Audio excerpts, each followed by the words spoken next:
Hello students, मैं doctor S के वर्मा आज आपसे इंडोक्राइनोलॉजी के अंतर्गत थायराइड ग्लैंड्स के बारे में डिस्कस करेंगे। देखिए, थायराइड ग्लैंड ये नेक रीजन में पाई जाती है और लार्जेस्ट इंडोक्राइन ग्लैंड है। सबसे बड़ी इंडोक्राइन ग्लैंड होती है। बॉडी में जितने भी इंडोक्राइन ग्लैंड्स हैं उसमें लार्जेस्ट ग्लैंड थायराइड ग्लैंड है। इंडोक्राइन ग्लैंड डक्टलेस ग्लैंड होती है और इनसे हार्मोन सिक्रीट होते हैं सीधे ब्लड में। थायराइड ग्लैंड आप देखिए यहां पे कि ये वोकल सैक है और नीचे आप देखेंगे ये ट्रैकिया है। ट्रैकिया और यहां पर ही आप देखेंगे कि थायराइड आपको मिलेगा। ये इस्थमस का रीजन होता है और इस तरीके से ये थायराइड मिलेगा। इस तरीके से यहां पे आप देखेंगे तो थायराइड ग्लैंड मिलेंगे।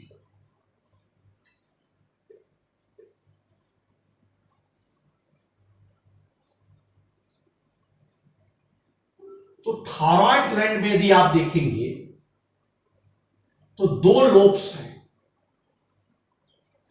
एक राइट लोब्स है और एक लेफ्ट लोब्स है। राइट लोब और लेफ्ट लोब्स, ये आपका है thyroid gland.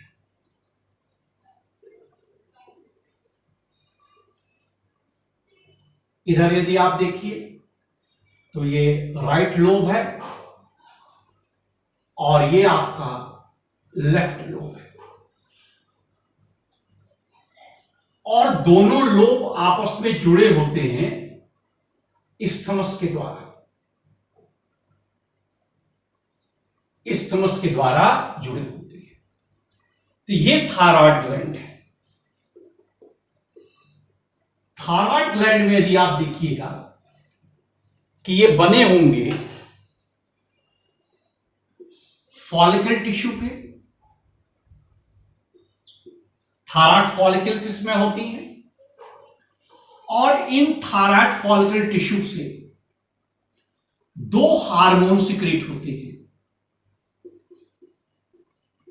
Two hormones secrete from both lobe of thyroid. पहला है T3 हार्मोन और T3 हार्मोन का फुल फॉर्म है try iodo thyronine. Try iodo thyronine है। और दूसरा है T4 हार्मोन और T4 हार्मोन जो होता है उसका फुल फॉर्म है tetra iodo thyronine. Tetra iodo thyronine. T4 hormone का एक नाम और है, इसको थायरॉक्सिन कहते हैं। थायरॉक्सिन कहते हैं। दोनों ही हार्मोन बने होते हैं टायरोसिन एमिनो एसिड के प्लस आयोडीन के। इसलिए आयोडीन बड़ा इंपॉर्टेंट रोल प्ले करता है इन दोनों हार्मोन को सिंथेसिस करने के लिए। तो टायरोसिन एमिनो एसिड और आयोडीन मिलकर T3 हार्मोन और T4 हार्मोन का फॉर्मेशन करते हैं। आयोडीन हमारे भोजन में एक आवश्यक सब्सटेंस के रूप में बहुत जरूरी है। इसलिए प्रत्येक व्यक्ति को आयोडीन मिल सके, आयोडाइज साल्ट का प्रयोग जो है अनिवार्य किया गया, ताकि प्रत्येक व्यक्ति के अंदर T3 या T4 हार्मोन की कमी न होने पाए। लेकिन इसके बावजूद तमाम मेटाबॉलिक एक्टिविटीज के अंतर्गत बॉडी में कमी हो जाती है। बहुत से लोगों के फूड में भी आयोडीन की कमी होती है, ड्रिंकिंग वाटर में भी आयोडीन की कमी होती है। T3 हार्मोन और T4 हार्मोन दोनों का फंक्शन क्या है? देखिए, इनके फंक्शन है, पहला कि ये कार्बोहाइड्रेट, प्रोटीन और फैट मेटाबॉलिज्म को रेगुलेट करता है। तो बॉडी के अंदर कार्बोहाइड्रेट मेटाबॉलिज्म, प्रोटीन मेटाबॉलिज्म और फैट मेटाबॉलिज्म को रेगुलेट करने का काम T3 T4 हार्मोन का है। दूसरा चीज आप देखेंगे कि basal metabolic rate, basal metabolic rate जिसको कहते हैं शॉर्ट फॉर्म में BMR, इसको रेगुलेट करता है T3 T4 हार्मोन। तीसरा चीज, बॉडी का जो वेट है, बॉडी का वेट भी रेगुलेट करते हैं ये हार्मोन। एक चीज मैं आपको बताना चाहता हूं कि BMR inversely proportional to weight है। यदि किसी व्यक्ति का BMR बढ़ेगा तो वेट घटेगा, और यदि वेट बढ़ेगा तो VMR घटेगा। यानी कि BMR basal metabolic rate inversely proportional to weight. Thyroid के प्रॉब्लम वालों को देखेंगे आप, वेट संबंधित प्रॉब्लम भी बहुत ज्यादा होती है, आगे चर्चा करूंगा। चौथा चीज आप देखेंगे कि बॉडी का डिफरेंशिएशन, यानी कि डिफरेंशिएशन ऑफ बॉडी, ये भी रेगुलेट करता है T3 और T4 हार्मोन। पांचवा चीज, वाटर और इलेक्ट्रोलाइट्स को, वाटर और इलेक्ट्रोलाइट्स को ये करते क्या हैं? बैलेंस करते हैं। बॉडी में वाटर और इलेक्ट्रोलाइट की मात्रा को बैलेंस करते हैं। और छठा फंक्शन है, बड़ा महत्वपूर्ण फंक्शन, कि मेंटल ग्रोथ को स्टिमुलेट करते हैं। मेंटल ग्रोथ जो बॉडी का होता है उसको ये स्टिमुलेट करती है। तो आप देखेंगे यहां पर ये 6 फंक्शन इनका बहुत ही महत्वपूर्ण होता है, T3 और T4 हार्मोन का। आप देखिए, जब T3 और T4 हार्मोन की कमी होती है तो उसको कहते हैं हाइपोथायरॉयडिज्म। क्या कहेंगे? हाइपोथायरॉयडिज्म। जब बॉडी में T3 और T4 हार्मोन की कमी होती है तो हाइपोथायरॉयडिज्म हो जाता है, और इसके अंतर्गत कुछ डिसऑर्डर्स बॉडी में दिखाई देते हैं। उसमें पहला डिसऑर्डर है ग्वाइटर। ग्वाइटर को घेंघा रोग कहते हैं। गले का घेंघा रोग ग्वाइटर कहलाता है। ग्वाइटर के सिम्टम्स हैं कि थायराइड इनलार्ज हो जाता है, बड़ा हो जाता है थायराइड, नेक इनके स्वेल हो जाते हैं, फुला हुआ गर्दन, BMR इनका लो हो जाता है, और मेटाबॉलिज्म पूरा का पूरा बॉडी का मेटाबॉलिज्म अफेक्टेड हो जाता है, प्रभावित हो जाता है। इसको ग्वाइटर कहते हैं। ग्वाइटर विशेष रूप से हिल एरियाज में पहले बहुत मिलते थे, क्योंकि हिल एरियाज में जो वाटर बॉडीज हैं या पानी जो होता था पहाड़ों से निकलने वाले, उनमें आयोडीन की कमी होती थी। दूसरा प्रॉब्लम है क्रेटिनिज्म का। जब प्रेगनेंसी के दौरान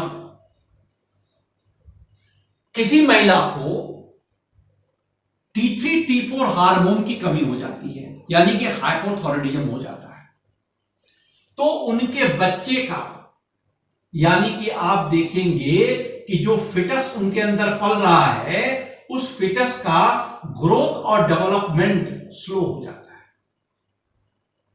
ऐसा बच्चा जब जन्म लेगा तो स्टंटेड ग्रोथ होती है उसकी, यानी कि बहुत कम ग्रोथ होती है उसकी। उसका डिफरेंशिएशन कम होता है बॉडी के पार्ट्स का, लो, बीएमआर इनका लो है। और साथ ही साथ आप देखेंगे कि मेंटल रिटार्डेशन दिखाई देता है। मेंटल रिटार्डेशन का मतलब ऐसे व्यक्ति का आईक्यू लेवल बहुत कम होता है, तो क्रेटिनिज्म की बीमारी हो जाती है। तीसरा चीज मैं आपको बताना चाहता हूं कि बहुत से महिलाओं में देखा गया है कि हाइपोथायरायडिज्म की वजह से मेंस्ट्रुअल साइकिल इरेगुलर हो जाती है,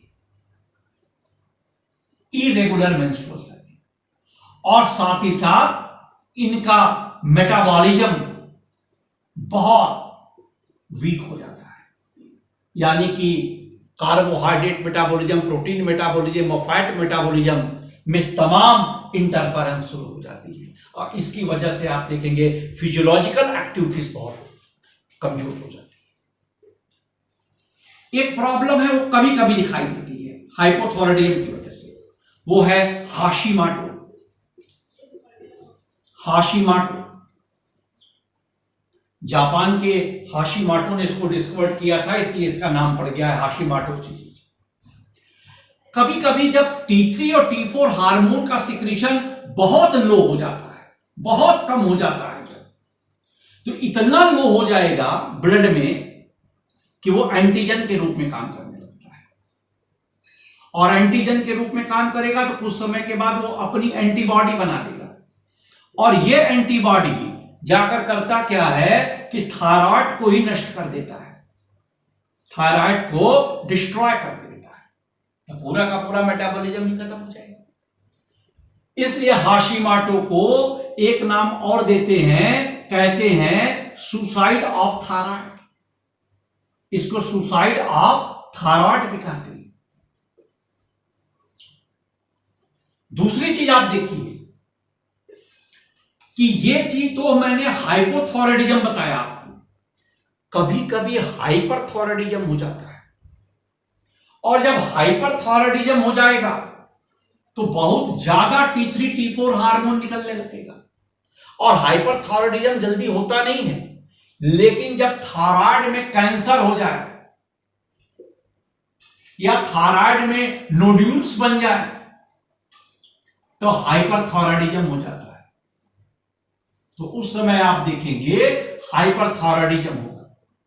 हाइपरथायरायडिज्म का मतलब T3 T4 हार्मोन की अधिकता हो जाएगी, इनका सिक्रीशन बढ़ जाएगा हाइपरथायरायडिज्म में, और जब इनका सिक्रीशन बढ़ जाएगा T3 T4 हार्मोन का, तब भी आप देखेंगे सारी की सारी फिजियोलॉजिकल एक्टिविटीज बॉडी की बहुत ज्यादा इंक्रीज कर जाएगी, और जिसकी वजह से क्या होता है कि बॉडी का बैलेंस जो है वो ठीक नहीं रह पाता।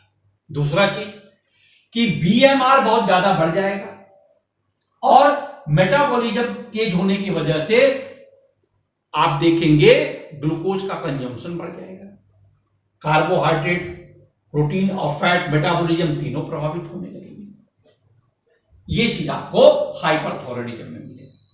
थायराइड ग्लैंड को रेगुलेट करने का काम एक हार्मोन का है जिसका नाम है TSH, और TSH को कहते हैं थायराइड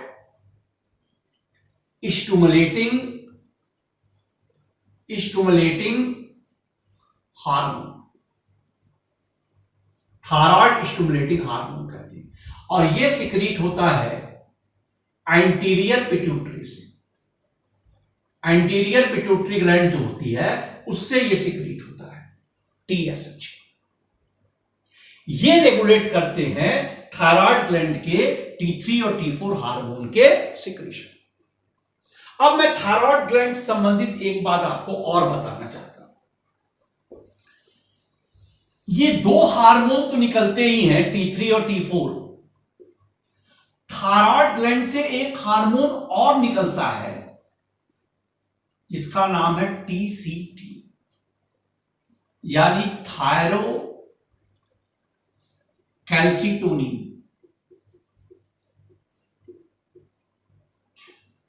ये पेप्टाइड कंटेनिंग हार्मोन है और ये हार्मोन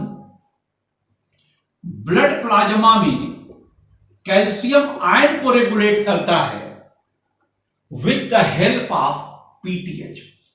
पीटीएच का मतलब पैराथायरॉयड हार्मोन। अभी मैं पैराथायरॉयड के बारे में चर्चा करूंगा आपसे। तो पीटीएच यानी कि पैराथायरॉयड हार्मोन की सहायता से टीसीटी यानी थायरोकैल्सिटोनिन ब्लड प्लाज्मा में कैल्शियम आयन को रेगुलेट करता है। थायराइड ग्लैंड में आप देखेंगे तो दो पैराथायरॉयड ग्लैंड इधर और दो पैराथायरॉयड ग्लैंड इधर पाए जाते हैं। यानी कि आप कहेंगे कि 4 पैराथायरॉयड ग्लैंड्स पाई जाती है, 2 राइट लोब में और 2 लेफ्ट लोब में पैराथायरॉयड ग्लैंड्स होती है। और पैराथायरॉयड ग्लैंड से पेप्टाइड का बना हुआ एक हार्मोन सिक्रीट होता है जिसका नाम है पीटीएच। पीटीएच का फुल फॉर्म है parathyroid hormone. Parathyroid hormone PTH.